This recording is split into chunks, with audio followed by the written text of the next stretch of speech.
Be warned, spoilers. So I heard that Devil May Cry 1 is being re-released on Nintendo Switch sometime this summer. I am excited to make a video review about it because the game was amazing when it first came out.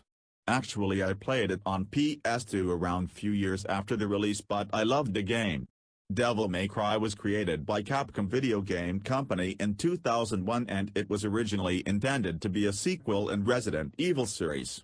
However, game designers commented that during in prototype stage of other game, the gameplay had bunch of computational glitches that ended up becoming essential elements in Devil May Cry. For example, they had issue where monsters chasing the player were stuck floating in the air instead of walking on land, and someone realized that this can be used as a way for player to attack and juggle the monsters in air. They had stuff like that and they decided that the game should be standalone as the art direction veers too much from what they had in mind for Resident Evil's next entry. Likely to their great pleasures, Devil May Cry 1 turned out to be the genre-defining game that pioneered many ideas and pushed for a much more refined standard in hack-and-slash adventures and had influences on following eventually wildly popular games such as Ninja Gaiden and God of War.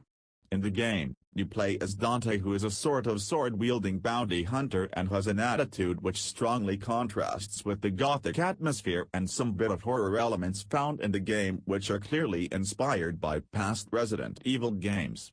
Instead of instilling an oppressive feeling, Dante does have some superpowers as he is half human and half demon. Throughout the game, he acquires a weaponry arsenal and can transform into a demon that boosts stronger and faster attacks and is capable of regenerating health. The story mentioned that his father was a demon that eventually rebelled and decided to help humanity and ended up marrying a human woman. With such character, you would rather feel like a badass, and it was really an interesting idea to have inserted this kind of personality design into places full of monsters and deadly traps.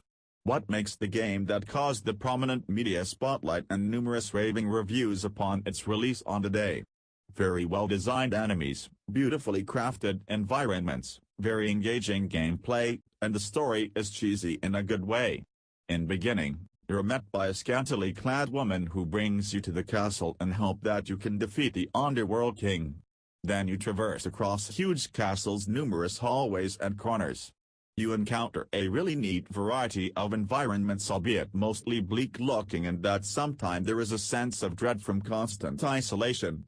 Locations also include courtyard, underwater, ghost ship, mountains, and underworld, along with the enemies that differ greatly in shape and size.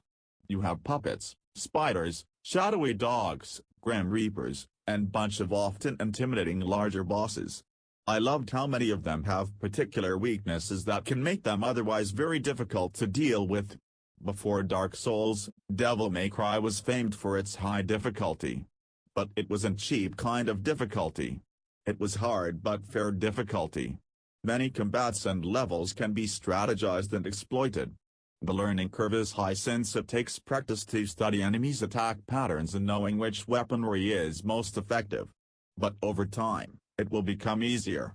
In some way, it is often that second or third walkthrough is much easier for people due to familiarity, and I think that partly makes the game design great in general. Beyond the story, the game has some replayability where there are modes of higher difficulty. Dante Must Die mode is the hardest difficulty and has some unique changes such as enemies swapping in unexpected locations and that monsters also can transform into stronger versions. This caters to the most hardcore players and is highly punishing since you likely will die in few direct hits from any boss attacks, so memorization of attack pattern is necessary.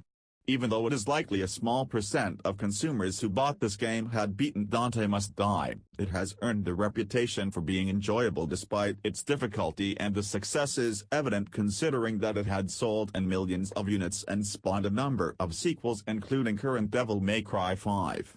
Overall, Devil May Cry 1 is a little outdated but still hugely fun.